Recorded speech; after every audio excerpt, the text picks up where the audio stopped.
மகாத்மா காந்தி தேசிய ஊரக வேலை உறுதி திட்டத்தில் 1026 கோடி ரூபாய் ஊதியத்திற்கான தொகையையும் 1087 கோடி ரூபாய் பொருட்கூறுக்கான தொகையும் இன்று வரை விடுவிக்கப்படாமலேயே உள்ளது. ஒவ்வொரு ஆண்டும் இதே நிலைதான்.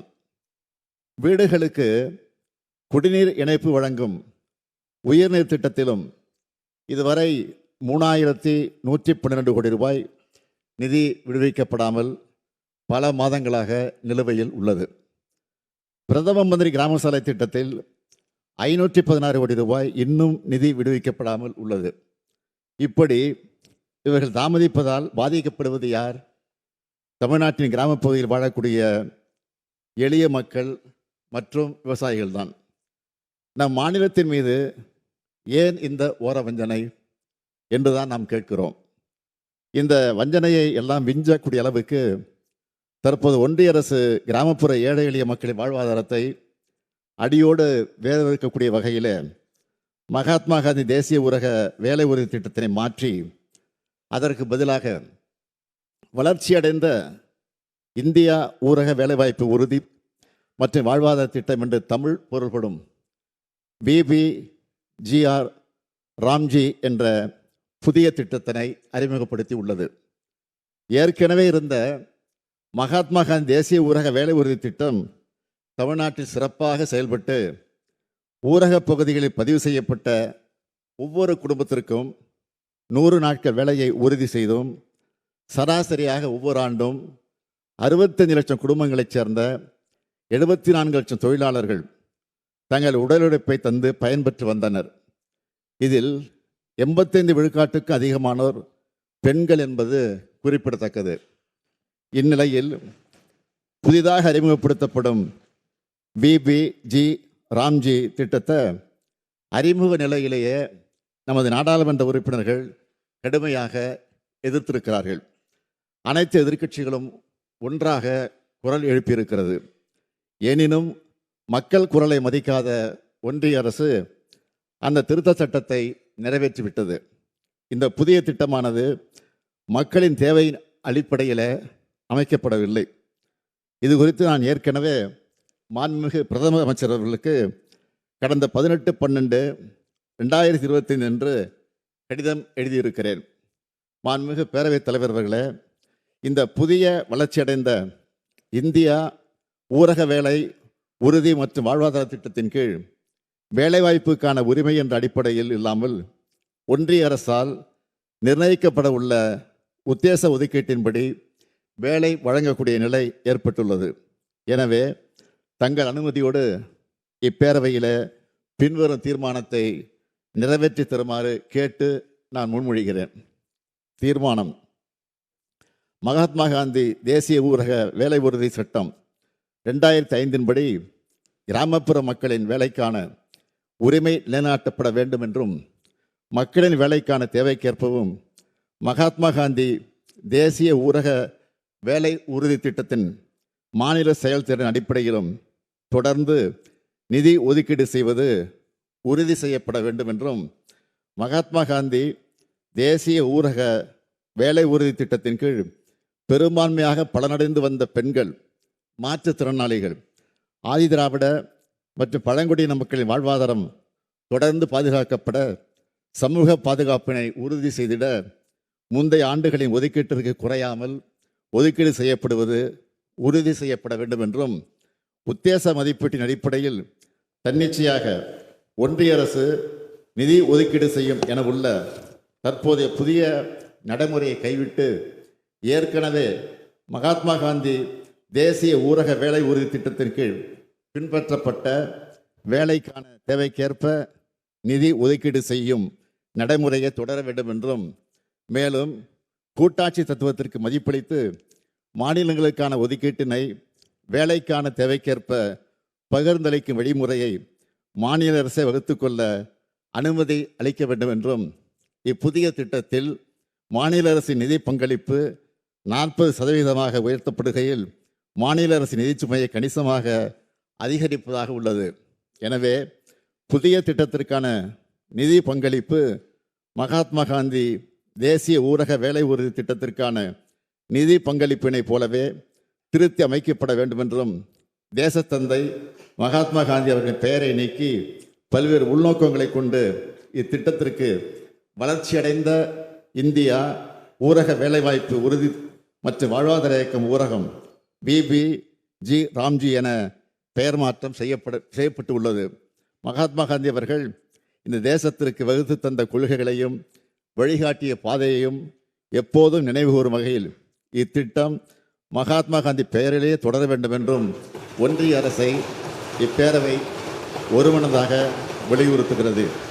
மாண்புமிகு பேரவைத் தலைவர் அவர்களே, இந்திய நாட்டின் கிராமப்புற மக்களின் வாழ்வாதாரத்தை பாதுகாத்திட மகாத்மா காந்தி தேசிய ஊரக வேலை உறுதி சட்டம் 2005 விதிமுறைகளின்படியே மகாத்மா காந்தி தேசிய ஊரக வேலை உறுதி திட்டம் தொடர்ந்து செயல்படுத்தப்பட வேண்டும் என்ற வகையில் மேற்படி தீர்மானத்தை இந்த சட்டப்பேரவையில் நிறைவேற்றி தர வேண்டும் என்று அனைத்து உறுப்பினர்களையும் தங்கள் வாயிலாக கேட்டு அமைகிறேன். நன்றி.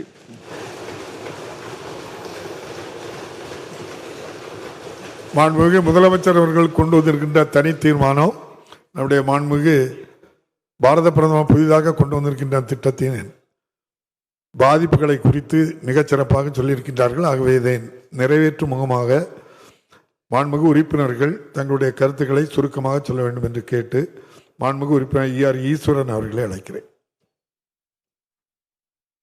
மாண்புமிகு பேரவைத் தலைவர் அவர்களே, மகாத்மா காந்தி தேசிய ஊரக வேலை உறுதியளிப்பு சட்டம் என்பது இந்த திட்டம் கிராமப்புறத்தினுடைய பொருளாதாரத்தை மேம்படுத்துவதற்காக, குறிப்பாக பெண்கள் தலைநிமிர்ந்து நடக்க வேண்டும் என்று பல கட்டங்களாக ஆலோசித்து முடிவெடுத்து அறிவிக்கப்பட்ட திட்டம் 2005.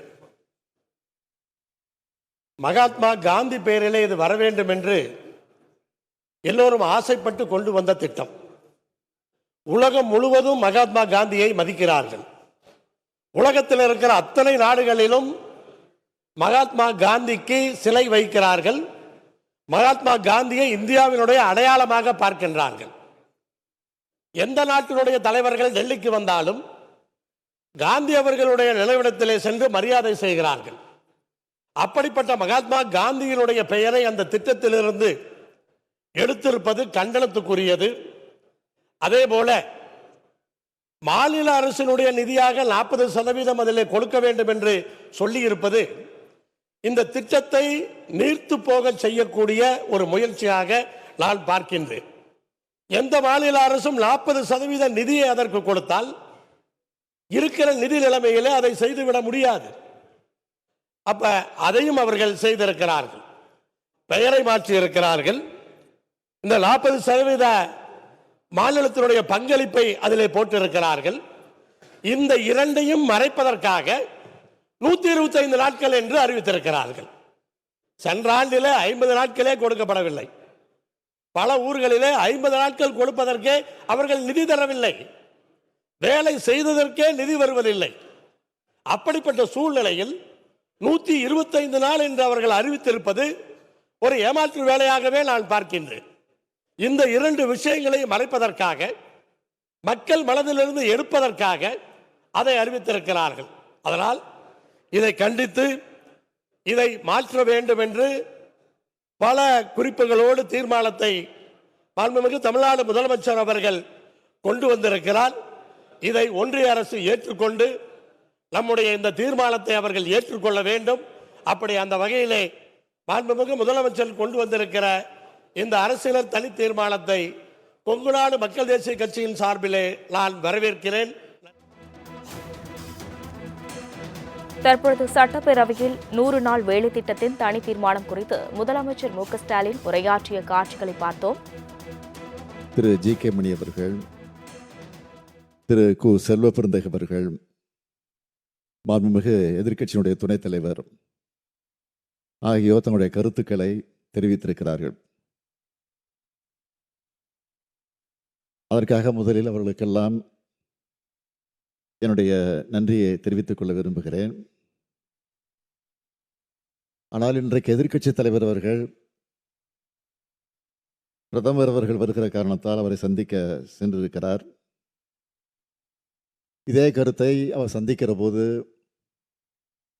எடுத்து சொல்வார் என்ற நம்பிக்கை. எப்படி எதிர்க்கட்சி துணைத் தலைவர்கள் இந்த தீர்மானத்தின் மீது எடுத்து வைத்த கருத்துக்களை அதையே அடிப்படையாக வைத்து நிச்சயமாக வழிமுடிந்து பேசுவார் என்று நான் எதிர்பார்க்கிறேன். நான் மட்டுமல்ல, இங்கு இருக்கக்கூடிய நீங்களும் எதிர்பார்த்து காத்திருக்கிறீர்கள். தமிழ்நாட்டு மக்களும் காத்து கொண்டிருக்கிறார்கள். எனவே எதிர்க்கட்சி துணைத் தலைவர் பேசுகையில் ஏதோ ஒரு தோற்றத்தை உருவாக்கக்கூடிய வகையில் இந்த தீர்மானம் இங்கே கொண்டு வரப்பட்டிருக்கிறது என்ற ஒரு செய்தியை இங்கே எடுத்து சொல்லி பதிவு செய்திருக்கிறார். ஆனால் கிராமப்புற மக்கள் என்ன சொல்கிறார்கள், அதை அவர் முதலில் தெரிந்து கொள்ள வேண்டும் என்று நான் இந்த நேரத்தில் கேட்டுக்கொண்டு, எது எப்படி இருந்தாலும் இதை பற்றியெல்லாம் நான் அதிகம் இங்கே விமர்சனம் செய்ய விரும்பாமல், ஆனால் அதே நேரத்தில் குறை சொல்லி இதை ஒரு தோற்றத்தை கொண்டு வருவதாக சொல்லியிருந்தாலும் அதையும் தயவுசெய்து இங்கே பதிவு செய்யப்பட்டிருக்கிறது. எனக்கு அதை நான் மறுக்கவில்லை. இருந்தாலும் நாம் கொண்டிருக்கக்கூடிய கொள்கையில் ஏதோ உறுதியாக இருப்பது போல தோன்றுகிறது. அப்படி தோன்றக்கூடிய அதை உறுதி செய்யக்கூடிய வகையில் நிச்சயமாக மாண்புமிகு பிரதமரிடத்தில் எதிர்க்கட்சி தலைவர் அவர்கள் என்று எடுத்து சொல்வார் என்ற நம்பிக்கையோடு இந்த தீர்மானத்தை பேரவைத் தலைவர் அவர்கள் நிறைவேற்றி தர வேண்டும் என்று கேட்டுக்கொண்டு அமைகிறேன். நன்றி. மாண்புமிகு முதலமைச்சர் அவர்களின் தீர்மானம் பேரவையின் முடிவுக்கு விடப்படுகிறது. ஏற்போர் ஆம் என்க, மறுப்போர் இல்லை என்க. மறுப்போரே இல்லை என்று கருதுகிறேன். மறுப்போரே இல்லை. தீர்மானம் ஒருமனதாக நிறைவேறியது. ஆளுநர் பேரவைக்கு நன்றி தெரிவிக்கும் தீர்மானம்.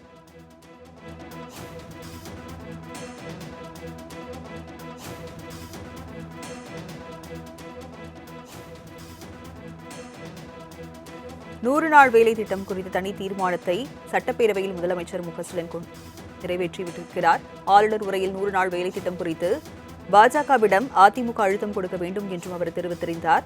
100 நாள் வேலை திட்டம் சட்டப்பேரவையில் தனி தீர்மானத்தை முதலமைச்சர் ஸ்டாலின் சட்டப்பேரவையில் கொண்டு வந்திருக்கிறார். ஆளுநர் உரையில் 100 நாள் வேலை திட்டத்திற்கு பாஜகவிற்கு அதிமுக அழுத்தம் கொடுக்க வேண்டும் என்று அவர் பேசியிருந்தார். மகாத்மா காந்தி ஊரக வேலைவாய்ப்பு திட்டம் குறித்து முதலமைச்சரின் தனி தீர்மானம் ஒருமனதாக சட்டப்பேரவையில் தற்போது நிறைவேறியிருக்கிறது. அதனை அண்மை செய்தியாக நாம் பார்க்கிறோம். சட்டப்பேரவையில் மகாத்மா காந்தி ஊரக வேலைவாய்ப்பு திட்டம் குறித்து முதலமைச்சரின் தனி தீர்மானம் நிறைவேற்றப்பட்டிருக்கிறது ஒருமனதாக. அதனை அண்மை செய்தியாக நாம் பார்த்துக் கொண்டிருக்கிறோம். மகாத்மா காந்தி ஊரக வேலைவாய்ப்பு திட்டம் குறித்த முதலமைச்சரின் தனி தீர்மானம் ஒருமனதாக சட்டப்பேரவையில் நிறைவேற்றப்பட்டிருக்கிறது. முதலமைச்சர் ஸ்டாலின் அது குறித்து உரையாற்றி இருந்தார். அதனை நாம் அண்மை செய்தியாக பார்த்துக் கொண்டிருக்கிறோம்.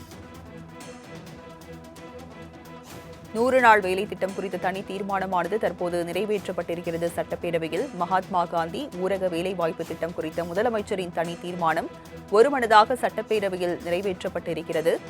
இதுகுறித்து முதலமைச்சர் உரையாற்றி இருந்தார். அதனை நாம் பார்த்தோம்.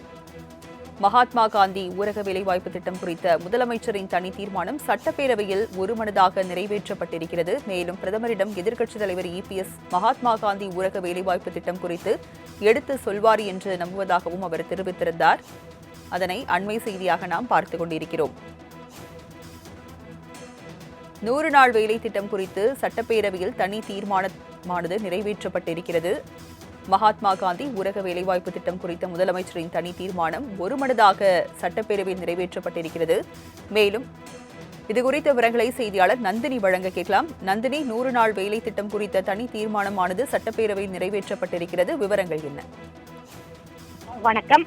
100 நாள் வேலைவாய்ப்பு திட்டம் குறித்து தமிழ்நாடு முதலமைச்சர் சட்டப்பேரவையில் தனி தீர்மானம் கொண்டு வந்த நிலையில் தற்போது நிறைவேற்றப்பட்டிருக்கிறது. அந்த வகையில்தான் 100 நாள் வேலைவாய்ப்பு திட்டம் மகாத்மா காந்தி பெயரிலேயே தொடர வேண்டும் எனவும், குறிப்பாக இது தொடர்பாக ஏற்கனவே பிரதமருக்கு வேலைவாய்ப்பு திட்டம் தமிழ்நாட்டில் சிறப்பாக செயல்பட்டு ஊரக பகுதிகளில் ஒவ்வொருவருக்கும் 100 நாட்கள் வேலைவாய்ப்புகளை உறுதி செய்யவும், இதன் காரணமாக 65 லட்சம் உழைப்பை தந்து பயனடைந்து வந்ததாகவும் முதலமைச்சர் குறிப்பிட்டிருக்கிறார். அது மட்டுமல்லாமல் பார்த்தோம் என்றால் மகாத்மா காந்தி தேசிய ஊரக வேலை உறுதி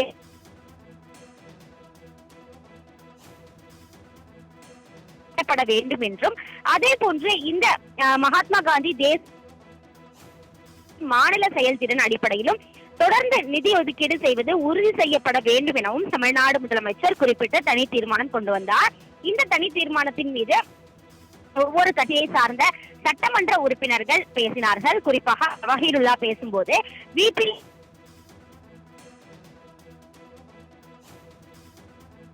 வரவேற்பதாக தெரிவித்தார்.